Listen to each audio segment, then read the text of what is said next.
আজ আমি তোমাদের সঙ্গে শেয়ার করব দারুণ স্বাদের একটি মিষ্টির রেসিপি, যেটা তৈরি করা হবে খুব সহজ আর খেতে হবে দুর্দান্ত। মিষ্টিটা তৈরি করার পর যখনই মুখে দিবেন তখন প্রত্যেকটা বাইটে কিন্তু অসাধারণ লাগবে, এতটাই দানাদার হবে এই মিষ্টি। তো চলো দারুণ স্বাদের এই মিষ্টি রেসিপিটি শুরু করি। তার আগে হ্যালো এভরিওয়ান, কেমন আছো তোমরা সবাই? আশা করছি সবাই ভালো আছো, সুস্থ আছো। চলে আসলাম একটি নতুন রেসিপি নিয়ে তোমাদের কাছে। তো চলো দারুণ স্বাদের এই দানাদার মিষ্টি রেসিপিটি শুরু করি।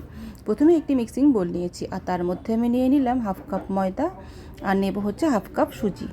এই পুরো মিষ্টিটা কিন্তু সুজি আর ময়দা দিয়েই তৈরি করতে হবে।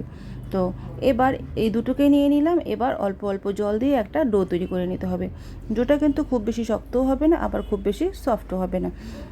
তো বন্ধুরা, তোমরা যদি আমার চ্যানেলে নতুন এসে থাকো তাহলে কিন্তু অবশ্যই আমার চ্যানেলটিকে সাবস্ক্রাইব করো, আর পাশে থাকা বেল আইকনটিকে প্রেস করে দিও।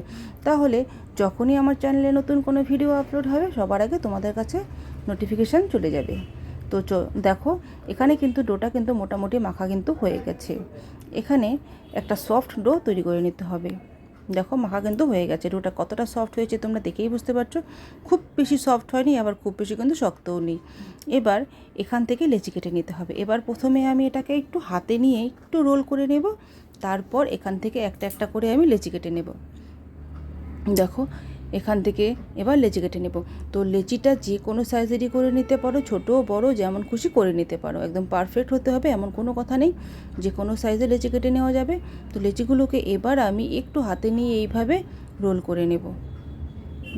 নিয়ে সবগুলোকে এইভাবে রোল করে নিয়েছি। তারপর গ্যাসে একটা কড়াই বসিয়ে দিয়েছি, আর তার মধ্যে দিয়েছি সাদা তেল। সাদা তেলটাকে এবার খুব ভালোভাবে গরম করে নিতে হবে। তারপর একটা একটা করে বল এর মধ্যে ছেড়ে দেবো। আর বলটা যখন এখানে ছেড়ে দেবো তখন কিন্তু গ্যাসের ফ্লেমটাকে লো করে দিতে হবে। গ্যাসের ফ্লেম লো করে সবকটা বল দিয়ে তারপর আস্তে আস্তে কুক হতে দিতে হবে। যতক্ষণ না পর্যন্ত নিচের দিকটা হচ্ছে ততক্ষণ পর্যন্ত কিন্তু এটাকে নাড়াচাড়া করা যাবে না। নিচের দিকটা যখন হবে এটা কিন্তু একটু বড় হয়ে আসবে, তখন এগুলোকে এইভাবে আস্তে আস্তে উল্টে দিতে হবে। তো গ্যাসের ফ্লেমটা কিন্তু অবশ্যই লোতে রাখতে হবে, কারণ হাই করলে বাইরের দিকে কালার চলে আসবে, ভেতরের দিকটা কিন্তু তখন কুক হবে না। তাই গ্যাসের ফ্লেম লো রেখে আস্তে আস্তে ভেজে একদম পারফেক্ট কালার করে নিতে হবে। দেখো এখানে কিন্তু মানে মোটামুটি কালার কিন্তু চলে আসা শুরু হয়েছে। আমি কিন্তু গ্যাসের ফ্লেমটা লোতেই রেখেছি, গ্যাসের ফ্লেম কিন্তু আমি হাই করিনি। গ্যাসের ফ্লেম লো রেখে এইভাবে আস্তে আস্তে আমি একদম পারফেক্ট কালার যখন হবে তখন কিন্তু এগুলোকে আমি নামিয়ে নেব। এবার কিন্তু এগুলোকে নামিয়ে নেব। তারপর একটা থালার মধ্যে নিয়ে এগুলোকে প্রথমে ঠান্ডা করে নেব। যখন এগুলো ঠান্ডা হবে তখনই এগুলোকে ছেঁড়া যাবে এখান থেকে। এগুলো কিন্তু গরম অবস্থায় ছেঁড়া যাবে না, তাহলে হাতে লাগবে। তো এগুলোকে ঠান্ডা করে নিয়ে তারপর আস্তে আস্তে ছিঁড়ে নিতে হবে। তো যতটা ছোট ছোট করে ছেঁড়া যায় অতটা ছোট ছোট করে ছিঁড়ে নিতে হবে। দেখো আমি কিন্তু এগুলোকে এইভাবে ছিঁড়ে নিচ্ছি। এগুলো কিন্তু আমি আধ ঘন্টার মতো রেখে দিয়েছিলাম ফ্যানের নিচে। ফ্যানের নিচে রেখে আমি কিন্তু পুরো ঠান্ডা করে নিয়েছি, কারণ এগুলো যাতে গরম না থাকে। পুরো ঠান্ডা করে তারপর দেখো আমি ছিঁড়ে নিয়েছি, যতটা পেরেছি ছোটো ছোটো অতটা ছোটো করে আমি ছিঁড়ে নিয়েছি। তারপর একটা মিক্সি জারের মধ্যে এগুলোকে তুলে নেব। তুলে নিয়ে এগুলোকে আমি গুঁড়ো করে নেব। দেখো এগুলো কিন্তু আমি গুঁড়োও করে নিয়েছি। এবার সেই থালাটার মধ্যে আবার নামিয়ে রাখবো। নামিয়ে রেখেছি। তারপর গ্যাসে আবার সেই কড়াইটা বসিয়ে দিয়েছি। তেলটাকে আমি নামিয়ে রেখে সরিয়ে রেখেছি। তারপর সেই কড়াইয়ের মধ্যে আবার দিয়ে দিলাম হাফ কাপ চিনি। তো চিনিটা তোমরা তোমাদের পরিমাণ মতো দেবে, আমি হাফ কাপ দিলাম। আর তারপর এর মধ্যে দিয়ে দেবো হচ্ছে 1 কাপ জল। এই 1 কাপ জল দিয়ে প্রথমে চিনিটাকে মেল্ট করে নিতে হবে। যখন চিনিটা মেল্ট হয়ে আসবে তখন গ্যাসের ফ্লেম হাই করে দিতে হবে।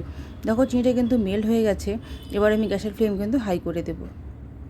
গ্যাসের ফ্লেম হাই করে দিয়েছি। দেখো চিনিটা কিন্তু পুরো গলে গেছে, আর শিরাটাকে কিন্তু অনেকটা ঘন হয়ে আসছে। আমি দেখাচ্ছি তোমাদের শিরাটা কতটা আঠালো হয়েছে। দেখো শিরাটা কিন্তু আঠালো হয়ে আসছে।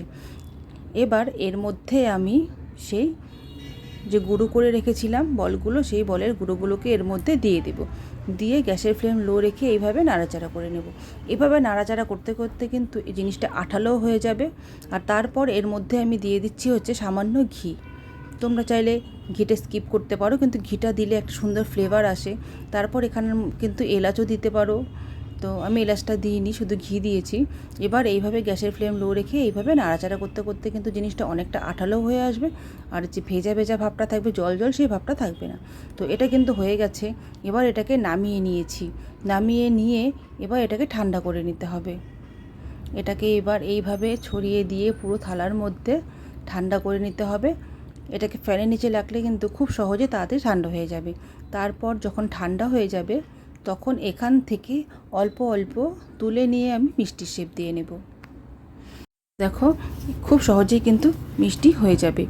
এবার এইভাবে দেখো নিয়ে হাতের মধ্যে একটু প্রথমে গোল করে নিয়ে তারপর এইভাবে তালুর মধ্যে নিয়ে গোল করলেই কিন্তু খুব সহজে মিষ্টি তৈরি হয়ে যাবে। তৈরি হয়ে গেল একটা দারুণ স্বাদের দানাদার মিষ্টি।